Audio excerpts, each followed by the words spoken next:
Okay, hello everybody. Welcome to 3D animation with Blender, part 2. So today we'll continue what we started on in part 1.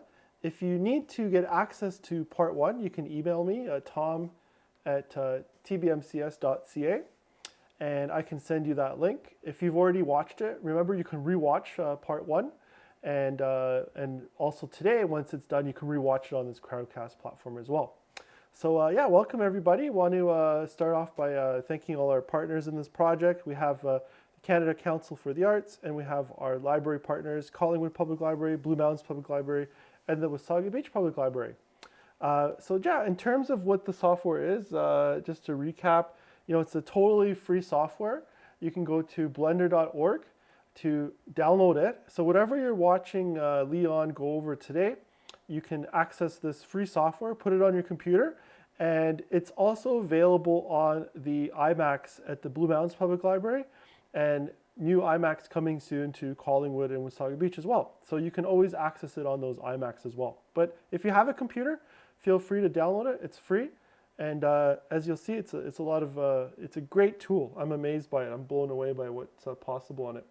So okay, so without any further ado, here is Leon. Hi, good morning, everyone. Welcome back to part 2 of the Blender workshop tutorial. So let's just go into finish building our crates right away because we want to finish this and get that scenes ready. And if you have any questions, you can ask me that questions near the end. And also, there's a lot of other information at the very beginning last week about the 3D viewport and how to navigate around Blender. So if you have a chance, go to look at it, and you can come back here to finish to continue with the workshop. Okay, so part 2, we left off this skeletons of a crate last week. So now I'm going to continue on and finish up this crate, and then after that we're going to learn how to unwrap the mesh and how to texture it, dealing with the node editor and the UV wraps and all that stuff, and then we touch a little bit on camera angles and the lighting for the scenes. So hopefully by the end of this workshop, you'll be able to at least start with Blender and create something on your own, and you have enough understanding to create whatever you want to create. Okay, so now we have this 4, and then next things in this crate is to have a block of wood around the crate that we want to build right now. So first thing is we want to add a box or a cube, and in order to do that, if you remember, Shift-A will give you the options to add the polygons or the mesh on the screen. So in this case, we want a cube, and you have another one here, and let's bring that. Okay, so I'm gonna bring this in orthographic view. So this is in the top orthographics, and you can check the first workshop for the shortcut keys for that. And now what we want to do is we want to flatten this cube so it looks like a block, just a piece that will fit with the crates here. So in order to do that, I want to scale in the y-axis. So I don't want to scale everything together because that will bring the cube smaller. But what I want to is to scale in the y-axis, which is this axis here. So I'm going to the top view of your object, and I'm gonna press S to scale, and then Y is just in Y-axis. So scale it in Y-axis. Now, as you can see, is scaling only in the Y-axis. So now we're gonna go to scale it in the Z-axis or the Z-axis. So the same thing with S and Z.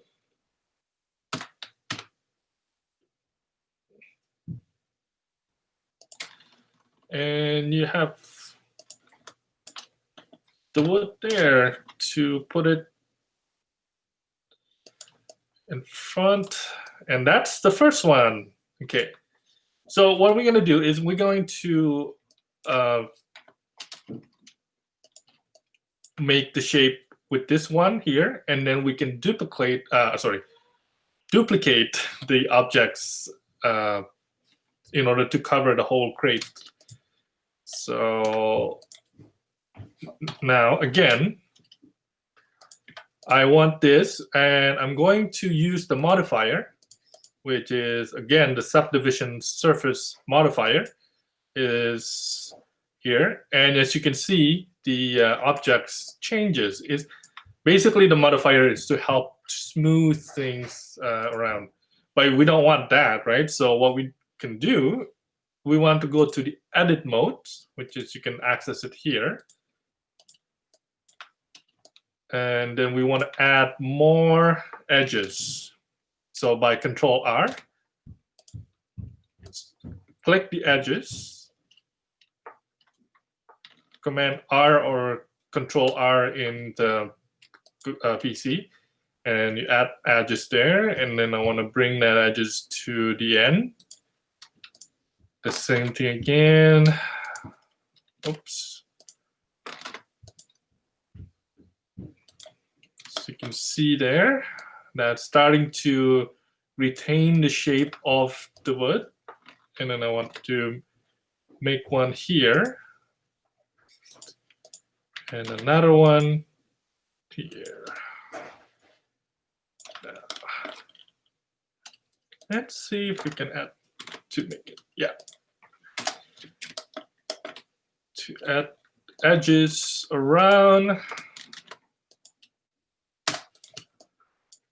Now, as you can see, we have a. It looks like the wood that the cover for the crates here. Right. As you can see, if I go around here, you can see this line here that will pretty much just kind of show you the I guess what to call it again, the polygons or the face. Well, we don't want that. So what we can do is to smooth this object by right-click and shade smooth. There you go. Now you can have the shade smooth. All right. So next thing is to make it a little bit bent here and there, just to manipulate it, the object, so it doesn't look, too rigid. Because anything in nature you want to have, it's nothing really like symmetrical. So you want to add a little bit of variety on the mesh of your object in order to make it looks more natural, actually, that way, realistic than straight like this. So again, I'm gonna add another, maybe. Okay, so I'm going to divide this again. Now, once you click Command R or Control R, if you scroll your mouse, you'll be able to divide it. You can add more divisions in your object. So I think that should be enough for.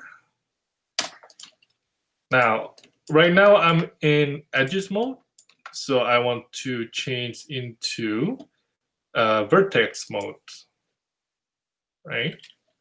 So it's right over here is vertex, edges, and then the face mode. Now in vertex mode, I can select a certain vertex and then I can move things around to make it much more interesting instead of very symmetrical look and everything. So again, this is where your skill as an artist come handy, because that's where you just need to use your understanding of how to draw and how to shape, sculpt a certain object. Now, as you can see here, if I control select this one vertex, I will not select anything here, because this is like in a solid mode. So the next things I can do is to open the X-ray mode, which is Alt-C, Alt-Z. Then you can see like the edges on the other side of the object. Therefore, if you want to select all this vertex, you'll be able to. But if you have it in the solid mode, then you will not be able to select the vertex on the other side of this. So I'll do it in X-ray mode for now. So let's see, make more changes. Again, these are the kind of thing that you can spend a lot of time to make right. It's depending on how you like to have the objects look like. For this purpose, I'm just gonna call it quit after I did a little bit of tweaking.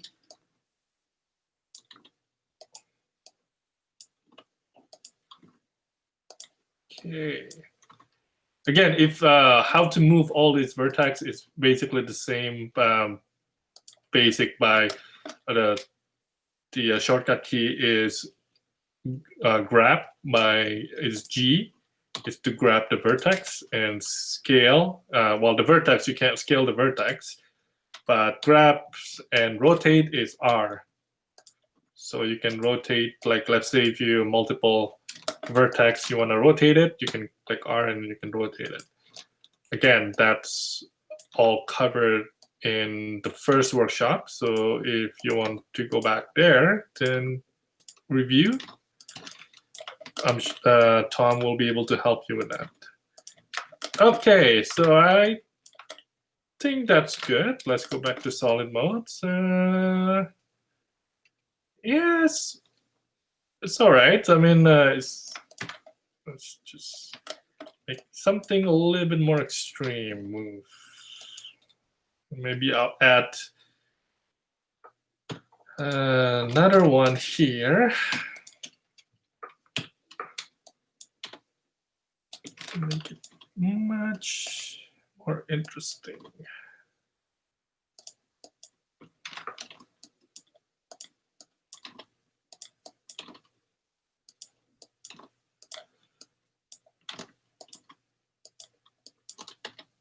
Okay, so I can play around with this like all day. So let's not do that. Okay, so I'll say that's good enough. We can, as you can see here, and we can bring this back and put it.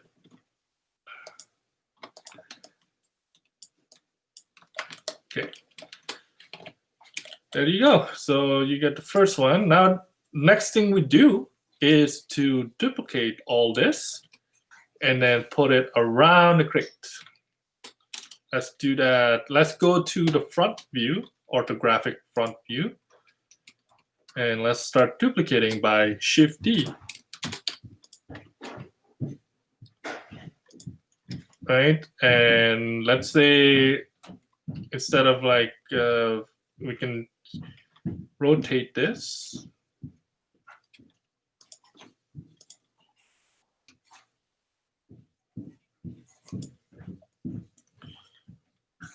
and then Shift D.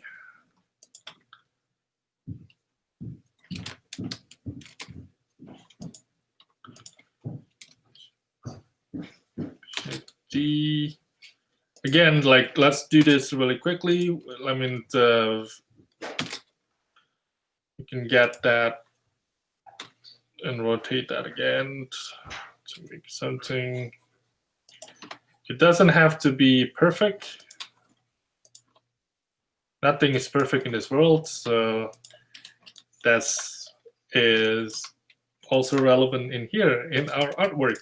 So next thing we know, we can Shift D, we select all this, and I'm going to Shift D, and I'm gonna duplicate everything, and then I'm gonna rotate it, and I'm gonna put it on this other side.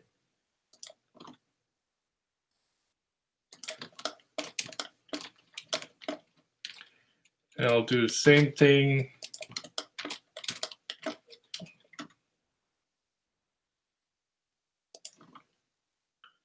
Rotate it here. And last one.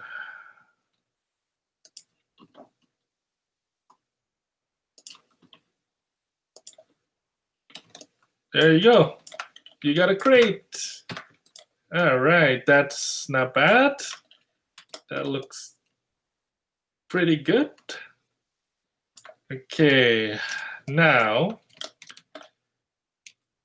that's done. That's our crate. That's our first objects that we model.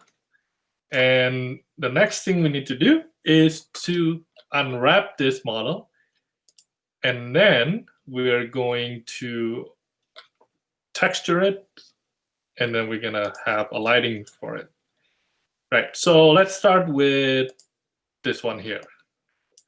Now, last week, there's somebody was asking about how to, let's just take this out so it's easier to model. You can either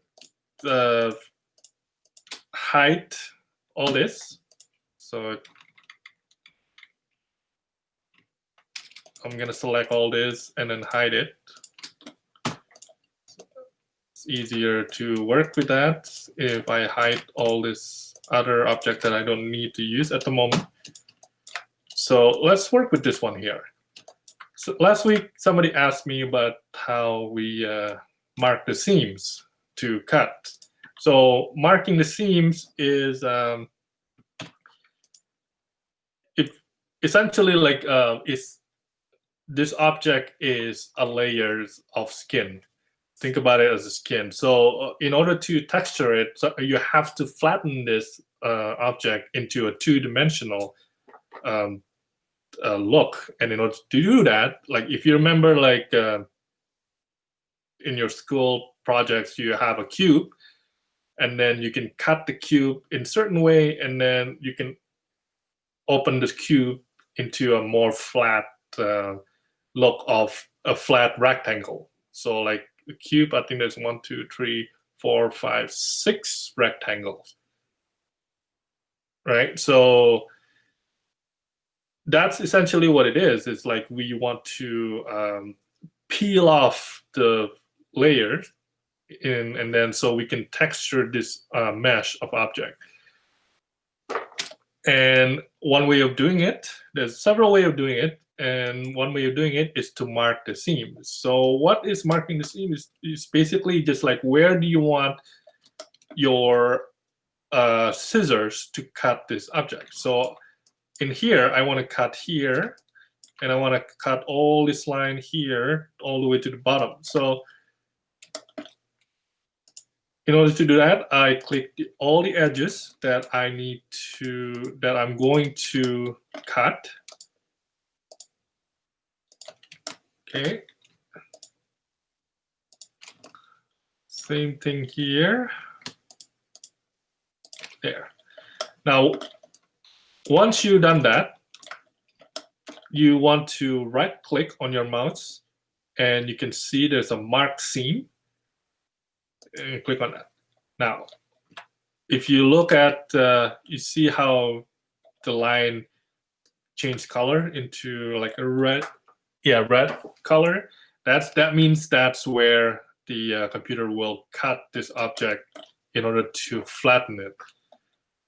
So that's one way of doing to mark the seam, to unwrap this object. But in this case, because the object geometry is very simple, we don't really need to mark our seam. Marking our seam is probably very useful if you work in a more complicated mesh, like a human face, right? Or like a hand. Those are the kind of thing that you need to use marking seams. And the reason why you're doing that instead of using the computer to cut it automatically is because you want to know where your textures, the texture will be stretched in no matter how good your texture is, going to be stretched a little bit somewhere. So in order for the audience not to notice where the stretching mark is, that's where you need to mark the seams, and to open it, then those stretches will be where you cut your object.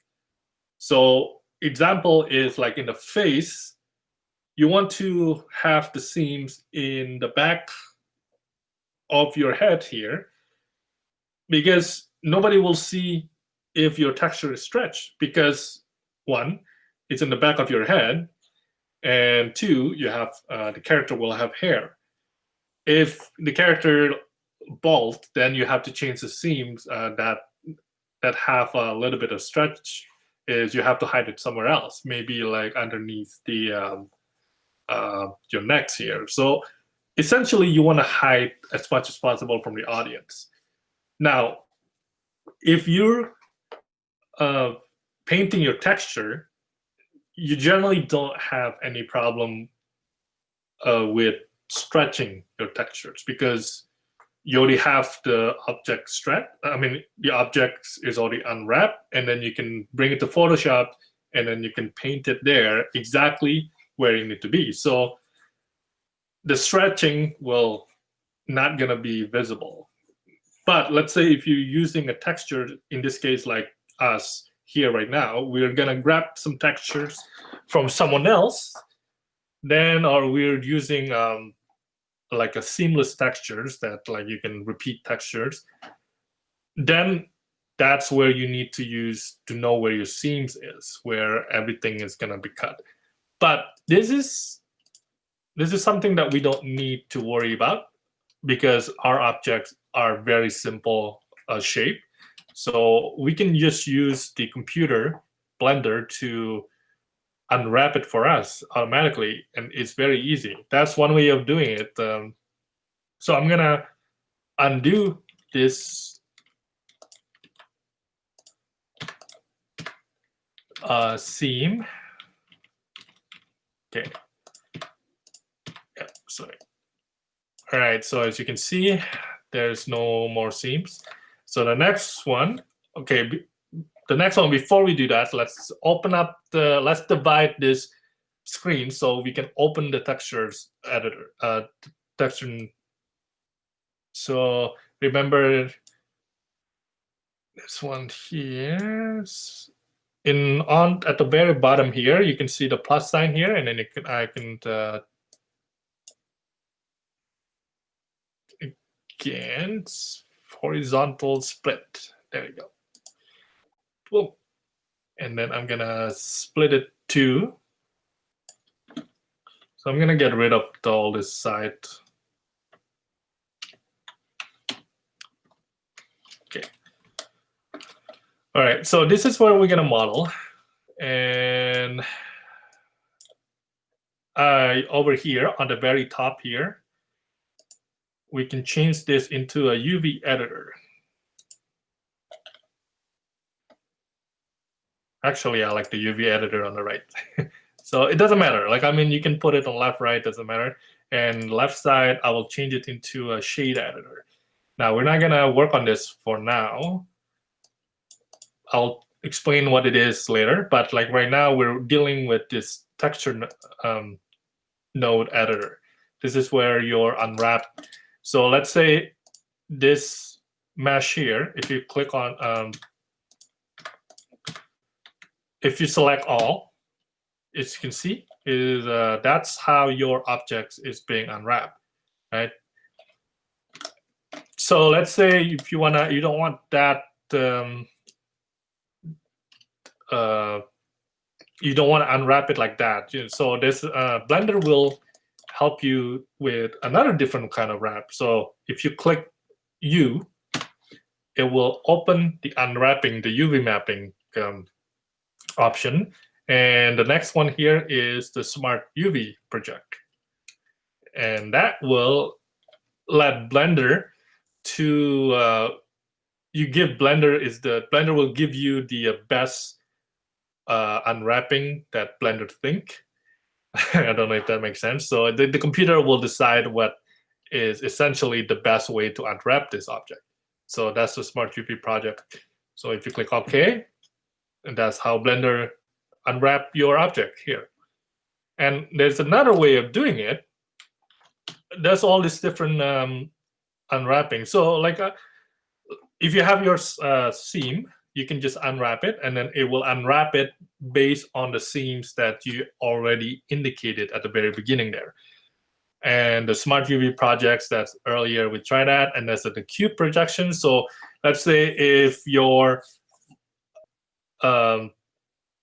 object base model is a cube, then you can use cube projections to make it easier. And so remember, like when you create anything right now, you have to create the basic of geometry of that object. So think about, let's say, the pine tree, right? Because if you look at a pine tree, it's very complicated. But if you break it down into the most basic shape, the pine tree is basically a cone, right? Or it's basically a cylinder and a cone.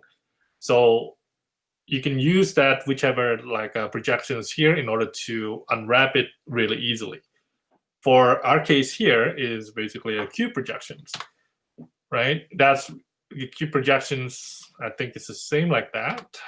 Let's try it. That'll like that. So it's we don't want that. That's too jumbly. So let's undo that. And if we just normal unwrap, that's basically what normal unwrap is going to be without marking the scene. And then for this specific purpose, let's go with the project from view. Now, project from view is perfect for here because if we are using a lot of face, it's easier to do that from the orthographic view. So from front view here, and then I'm going to switch to like a face, and I'm gonna deselect. So I'm going to select the front here. Just make sure so I don't click any of other face. Okay, so those good.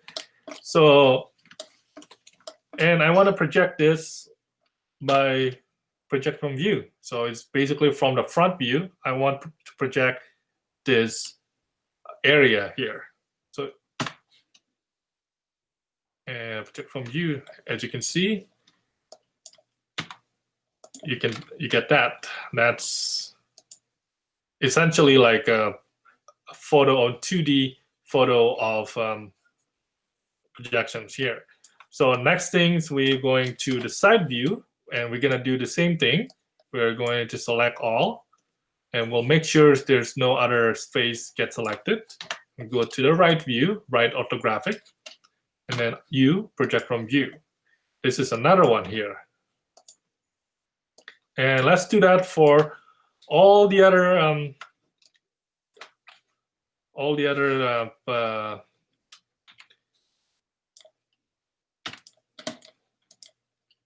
face here. Sorry, let me get something to drink.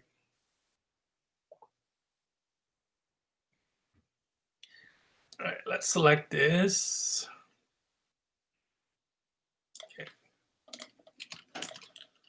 Again, you want to make sure that you have everything selected and unselect things that you don't want to be projected.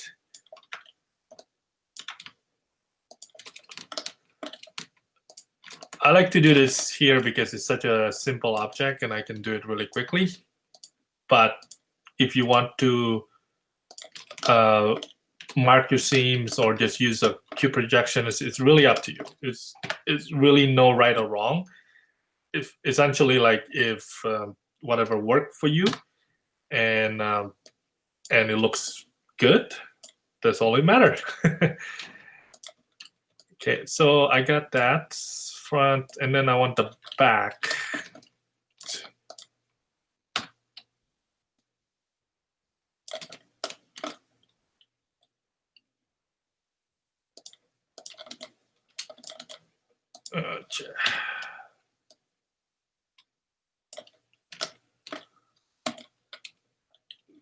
Don't want that.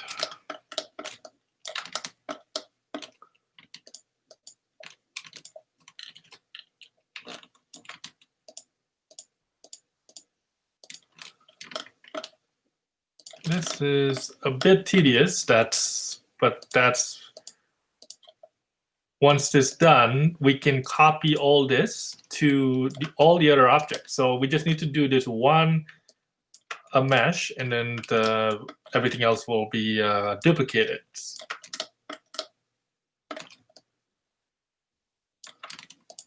Okay.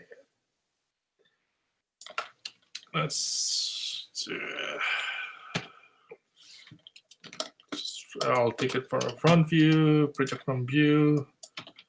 Okay, just gonna select all of this object, and I'm gonna hide it so we don't have any problem. We'll just have this. I think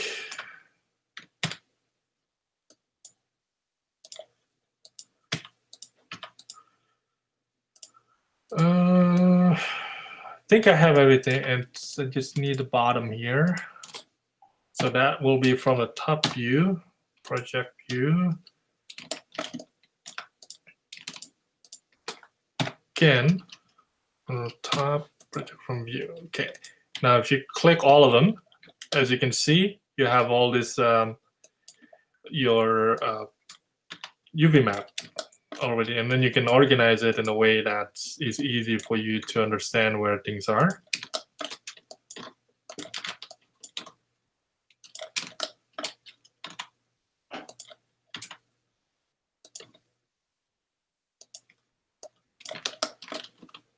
Oops.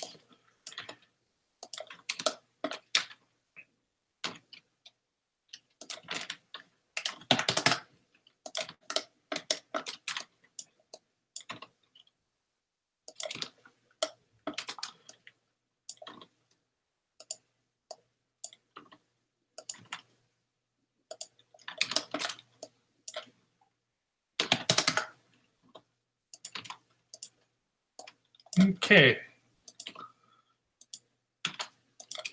Now, if you're going to bring this into, if you want to texture it yourself, if you're familiar, comfortable with what do you call it again, Photoshop, then you might want to export this and then bring it to Photoshop. Then you can texture it in Photoshop.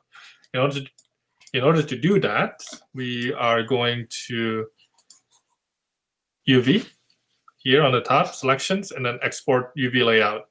That will export it into a PNG.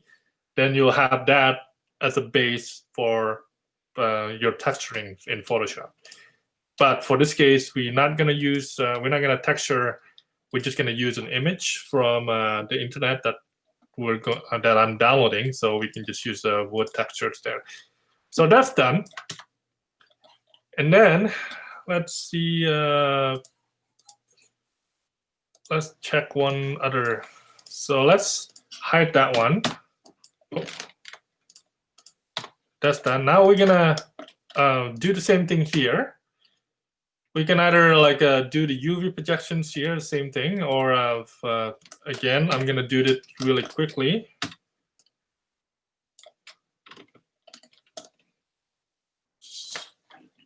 UV projections, project from view.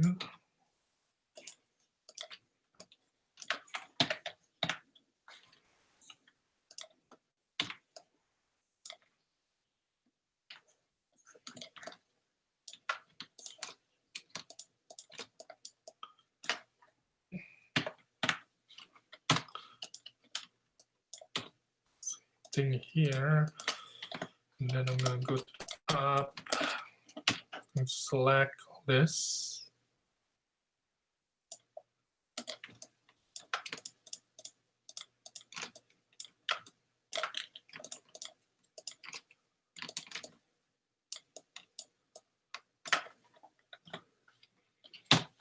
Project from view.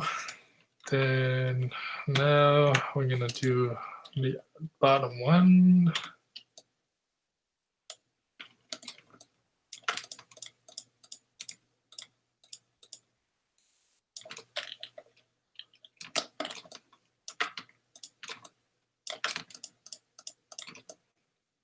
Make sure everything else is not selected. And let's do different view.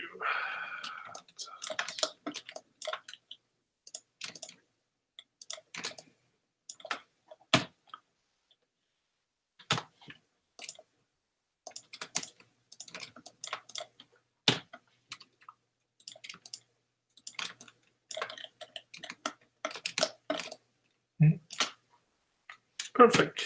That's done. Now we get everything here.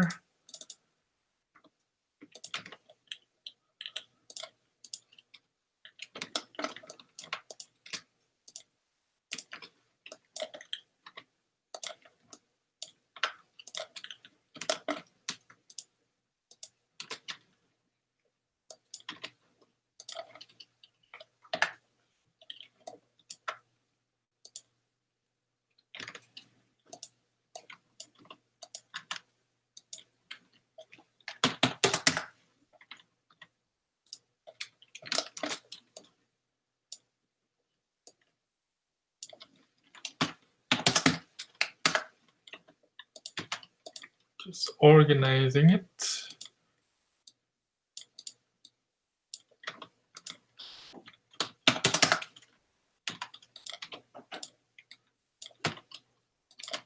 So probably sideways like this is better.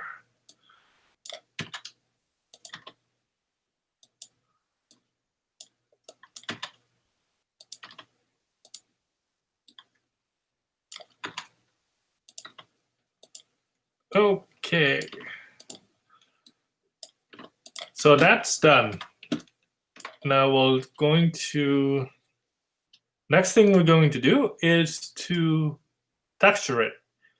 Now the texturing is, if you go to a website called texture.com or CG Textures, you can download like high-end quality textures from there. But for the free, if you just want to play around too, you can get like the medium quality. Then you can download it, and then they will divide it exactly like what you need it.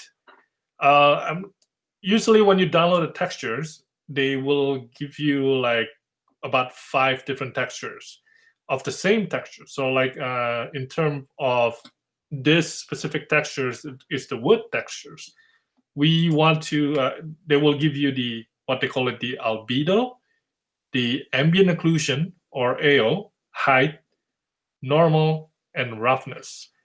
Most textures in that website is all, is divided into all those different textures. So that will help to create your textures into a more realistic look. And we're going to, I already downloaded the textures. So any textures, any wood textures that you want to download it, and you can get it from that website, and it's free. You just need to sign up. So I have a wood textures already downloaded. So what we're going to do is we're going to texture this object. So since, if you remember, it's on the right side here, these are our properties. And remember, I told you last And that's where we're going to add some textures into. So this button here, this is our textures. So we want to create a new material, right? As you notice that there's already like a system here that Blender gives you. It's called the principal BSDF. It's essentially like the combinations that you can use to create and manipulate your textures into getting the right one, the right look of your textures.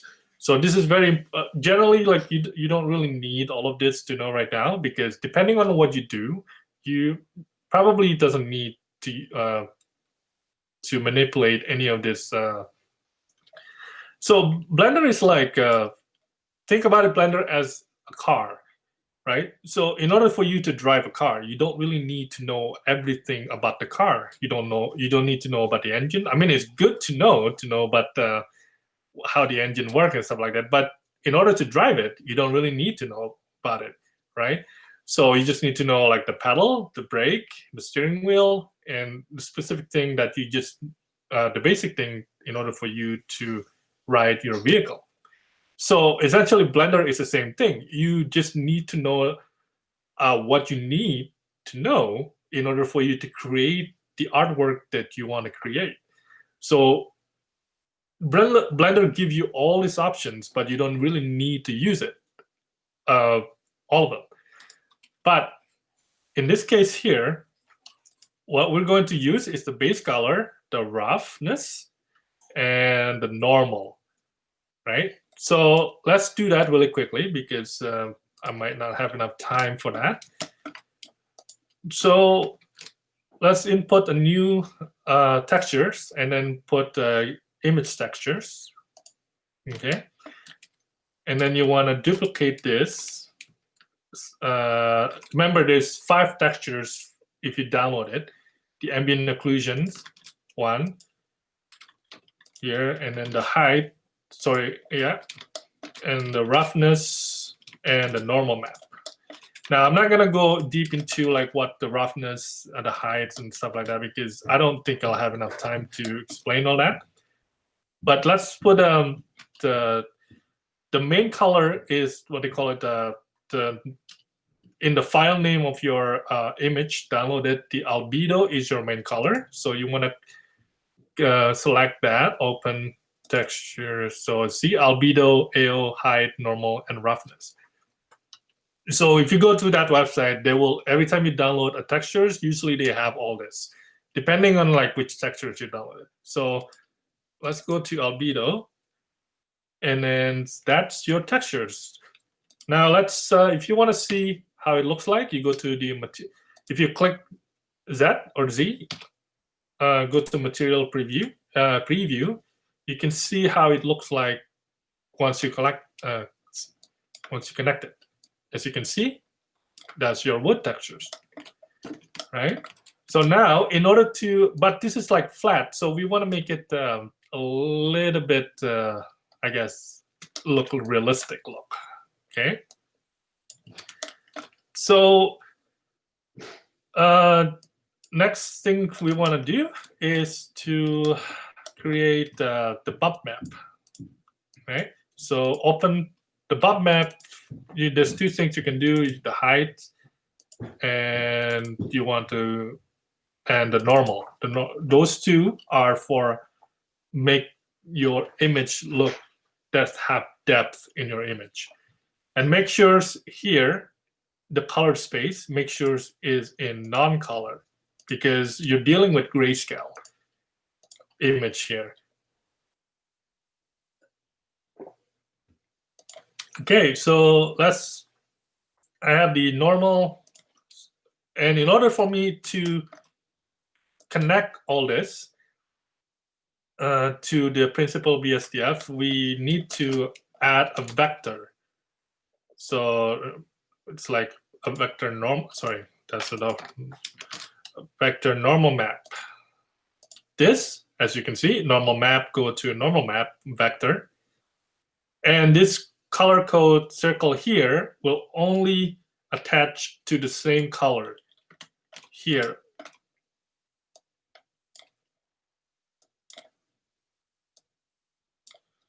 Okay, so it won't connect to any other color if it's not the same. Well, it does attach, but it's not gonna be like working properly. So make sure the color is the same in order to connect it.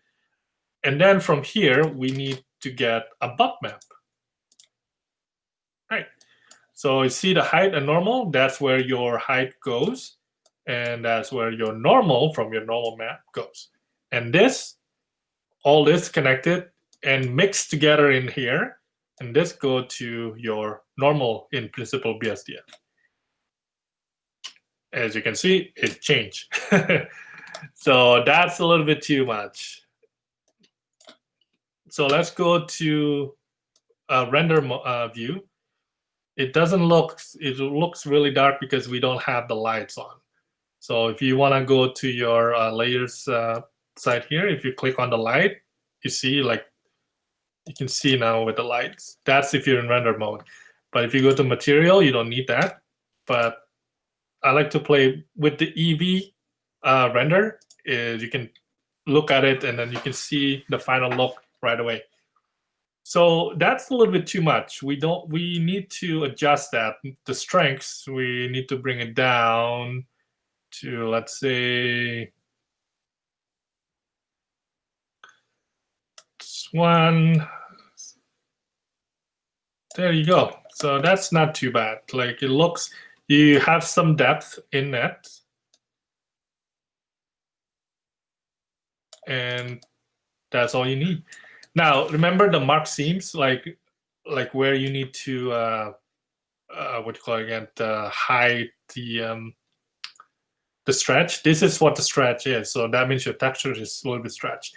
I think I forgot to, I forgot to, what do you call it again? After you model your objects, you have to clear this transform in order to have everything into a 0. So like that's the first thing you have to do before you unwrap and texture your mesh here. I forgot to do that. So let's not worry about that. But remember to do that next time.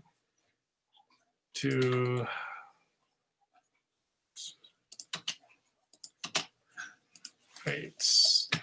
I actually forgot where the clear, the transform here. Anyway, so that's your textures for the, now you want to add a little bit of roughness into it, so it doesn't, roughness, again, like I'm not going to go in depth into it, but let's connect this into the roughness. Because, sorry, that's, you have to find the textures that say roughness, go to roughness very directly. Now, the ambient occlusions is basically to, it will help you, it will help your textures to define the edges more clearly. So it makes your color stand out. We can definitely do that here really quickly, but we're running out of time. It's a pretty big stuff that we have to do. So next thing we need to do is to create to go to input. In order to get that selection, it's the same thing like creating a new mesh. It's Shift A. You add ambient occlusions, right? And then put the color to color. But the next things you want to do is to add some color ramp. That's in, I believe, converter color ramp. This is all to help adjust your ambient occlusions. Okay, and then you want to get the what's that Colors. I'm sorry, just give me a second.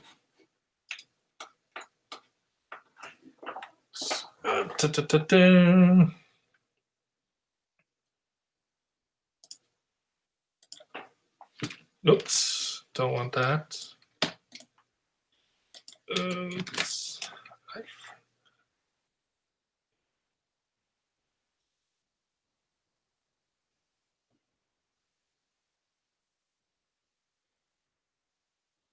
So I'm sorry, it's like I forgot where this is. The in order to get.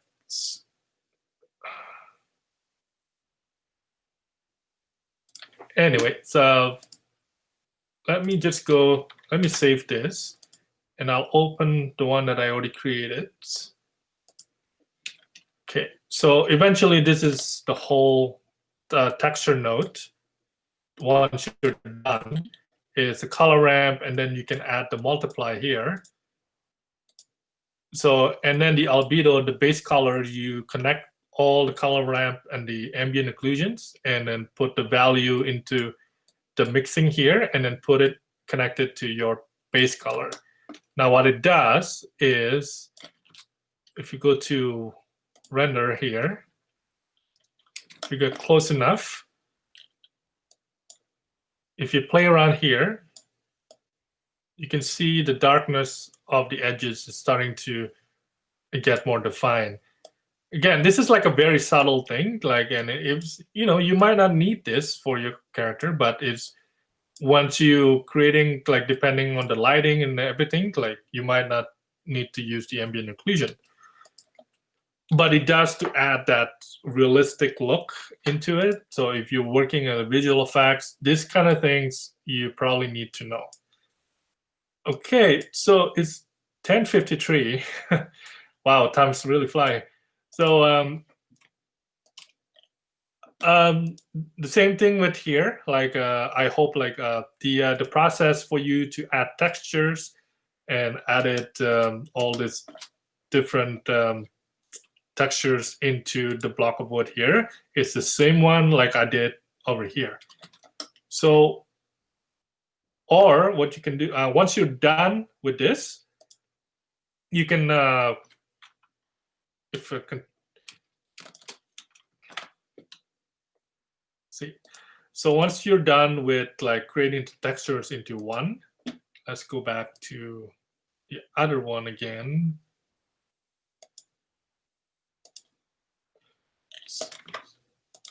Okay, render,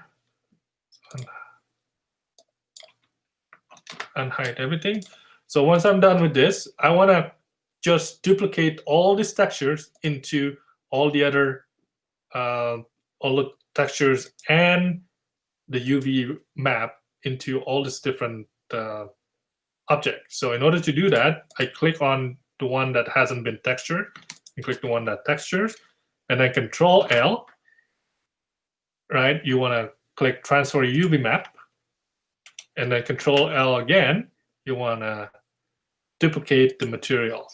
As you can see, it duplicates the material to all the other one. So it's the same thing you want to do with all the other objects here. Just duplicate the material, and you'll be able to pretty much get the crates done.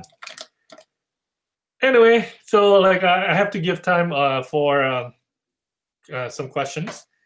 If you have any questions, I think that will wrap up our tutorial for making a crate today. I'm sorry, a little bit rush at the very end, but there's a lot to learn from this program. So, but that's summing up how to model, texture, unwrap your model. Yeah. Tom, if you want to take. Perfect. Thanks, Leon. Yeah. Let me just hearing double here. The one question here. I do have one question here. Can a Blender static action image be exported to a drawing program So is there a way to like export this image into another program? No, I think like the total, like the object. If your objects here is done, do you want to? So what you can do is you want to render it first. That means you can go to render here, render image, or F12, and from here you can save as normal. Then you can save it as a PNG. Then you can take that to any program in outside Blender, like Photoshop or something like that. I hope that answered the question. Yeah, that I think that's perfect. That answers that. Yeah, I don't see any other questions. I think I'll definitely like to mention that we'll have some more workshops with Leon in the new year as well. You can rewatch this, so if you want to go over the steps again, you can rewatch this through Crowdcast. So feel free to do that as well. And yeah, I think that's a fantastic presentation of how to start texturing and building this. It's I'm always amazed at what can be done. So really really cool software, and how it started from to all the texture that happens to it. The wood crate is just phenomenal. So yeah, fantastic. It's like the good thing about Blender also, like if you're having stuck with the problem with the Blender, like you don't know how to do certain things, since Blender is a free program, you can get a tutorial anywhere on the web, and there's a lot of tutorial for Blender. So yeah, go to Google's and type whatever that you're trying to do, and most likely they will have a tutorial for it. Perfect. Yeah, that's fantastic. Yeah, so thanks again, Leon. Yeah, that's all the time we have for today. And again, you can rewatch this if you're already registered on this Crowdcast platform. We'll post the video in the coming weeks as well. And like I said, if you go to events.tbmcs.ca, you can check out some of the upcoming webinars that Leon will have on Blender. So we'll continue the journey and discussion on animation as well. So yeah, continue exploring this. You can keep building the crate from what you saw today, and we'll see you again soon. Thank you for watching.